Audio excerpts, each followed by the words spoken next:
Let's roll on to Lumen Field at Seattle, Washington. Denver Broncos at Seattle Seahawks. 69 Fahrenheit, cloudy, 5 miles per hour. Take a look at the line history here for this one. We have Seattle sitting -6 and -104. This opened up at 5 and it was moving towards the Seahawks immediately. And we're talking in May and June, it was moving. This got juiced to -5, -121. There'd been 11 cents of movement back in June 8th. Then there was slight movement away from them, but stayed at the 5. But then all of a sudden, Denver, was looking like was becoming juiced. But that ended on the 26th of August. At that point, the juice started moving back towards the Seahawks. They moved to 5, and then on the 27th of August to 5.5, and then on the 2nd of September, yesterday at 11:04 a.m., they moved to 6. That 6 has taken a couple cents since then. It's -6 and -104, 1 point move towards the Seattle Seahawks. Let's take a look at the total here in this one. We have it sitting at a 42, -111 to the under. There'd be no move. 7 cents. 7 cents of movement. There had been 13 cents of movement, but that was in July. 7 cents of movement right now to the under. Let's take a look at the cash flow here for the Seahawks spot. Siggy Ball's leaning towards the Seahawks. Dougie Y's already on the Seahawks. And Football Bet says Seahawks going to smash them. Take a look at the cash flow then for this one. We have 32% of the tickets and 87% of the cash on the Seahawks. Clear, sharp action coming in on Seattle. 86% of the tickets and 84% of cash on the over, and it's not moving. In fact, it's slightly juiced to the under. So the overbettors can't be pleased with what they're seeing. Birdie says he will be on Denver, but there's no rush. He will say apparently there are Broncos coaches that don't think Nix is ready to start for what it's worth. So here we go. Broncos, 29th overall defense last year, 22nd versus pass, 30th versus the run. Their offense, 26th overall, 24th passing, 18th rushing. Peyton's first year as head coach of the Broncos, they finished 8-9, not made the playoffs for 8 years, 7 straight losing seasons, cut Justin Simmons, trade away Jerry Jeudy, $85 million dead cap hit on Russell Wilson, and then comes Bo Nix out of Auburn. When you look at Bo Nix's career, it's definitely with the offensive coordinators. That's what he just seemed like a different offensive coordinator with in Oregon. He just seemed like a different quarterback. That's what an offensive coordinator can do. This was the Auburn Bo. I mean, is he even a first round draft pick? He doesn't have Lloyd Cushenberry. Javonte Williams does not look like the same player. Jaleel McLaughlin behind him. He's not going to have any kind of run game. The ACL injury really hurt Javonte. Cortland Sutton, very dangerous wide receiver. They need Marvin Mims to blossom. They signed Josh Reynolds in the offseason. They got nothing out of their tight end group last year. I don't know how that will change. This Broncos offense looks horrific. Now, this defense bounced back after that horrific loss to the Dolphins. Vance Joseph's defense looks strong. Surtain remains the leader of it. Is this capable of this team capable of stepping up? This team hasn't had a double-digit sack player since 2018. Ugly group. Seattle Seahawks, 30th overall defense, 21st versus the pass, 31st versus the run. Their offense, 21st overall, 14th passing, 28th rushing. Of course, Mike McDonald comes in, bringing a new era here for the Seahawks. And Ryan Grubb comes in as the offensive coordinator. He was at Washington. Geno Smith regressed last year, but he's got weapons. DK Metcalf, Tyler Lockett, Jackson Smith, and Najigba. I know that there's a lot of people talking about how the Rams want to go after Dak in the offseason. All I hear out of the Seattle is that they're going to be going after Dak in the offseason if they can. Lockett's been dealing with a leg injury. He says he's good to go this weekend. We have Kenneth Walker and Zach Charbonnet. The offensive line took a major hit with Abe Lucas missing 11 games. We'll get used to that. He had knee surgery in the offseason, and his recovery, something's gone wrong. So he's on the PUP list.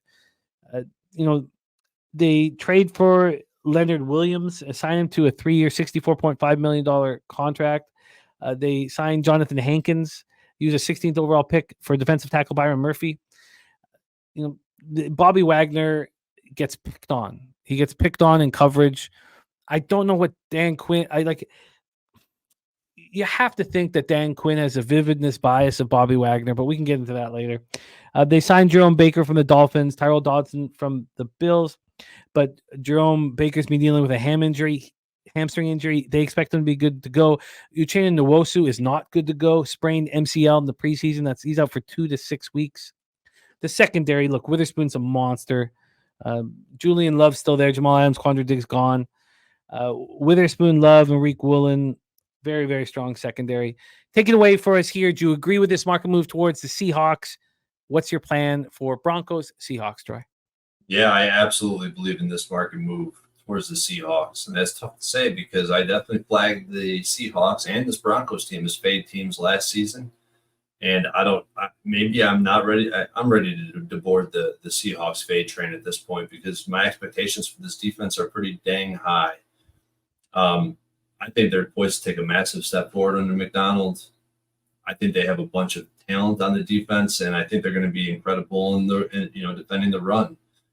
The Seahawks offense, I can't like them. When you got an offensive line that's projected to be 31st in the NFL, which is pretty much exactly where they fell last year, and they got Geno Smith at quarterback, who's league average at best. Despite all the talent at the wide receiver position, I don't really believe in the Seahawks offense has much in it. But probably has more than the Broncos offense because I don't think, especially early in the season, because I don't think Bo Nix is ready to step in the NFL as a starter in week 1, especially a starter in the NFL on the road in Seattle where the 12th man exists. I do think that Nix and Peyton, that combination could be pretty polarizing. Veteran head coach with an impressionable rookie. I think that maybe there is some magic to be had there, but I never really believed in Bo Nix as a quarterback. So we'll see. The Broncos offensive line was highly productive last year. I expect to see the same thing, but they have no depth at the skill position. Cortland Sutton, who's their only really above average player that should be called out. I mean, I don't believe in this offense to be very successful, to have a path to be successful and efficient this year. And Broncos defense, I know on paper, like it looks like a unit that could be strong, but they were 25th or below in every major category last year. Run D, coverage, tackling, pass rush, you name it, they were terrible. 30th in yards allowed per play. I mean, what they do to change year over year, I don't think it was very much. I think we could expect a similar performance to what we've seen in 2023. Now, they did get better as the season went on. I know that there's an outlier too, 72-point blowout or whatever it was, but I think there's a lot to figure out with these teams. I'm not moving on it. There's no more Pete Carroll. There's a complete new era in Seattle that I'm not willing to just start investing in right away. And after the most embarrassing 2023 season in the entire NFL, I imagine the Broncos probably come in more focused than anybody in week 1. You got a rookie QB on the road. It's just not a game I want to put my money on. Yeah, I understand it. Watching this market go from 5 to 6, they're saying that's just going to be a smash and grab here.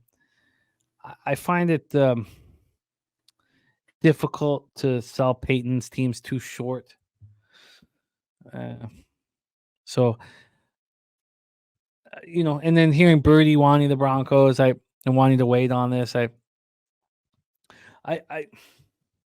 not entirely sure exactly how to attack this game, but I imagine that this game is, if this market, I know that unders hit so prevalently in week 1s that we see all these markets moving towards the under, but this could be a game that sneaks over the total. Again, I'm not going to do it, but Football Bet says Seattle at home. Seattle wins by double digits.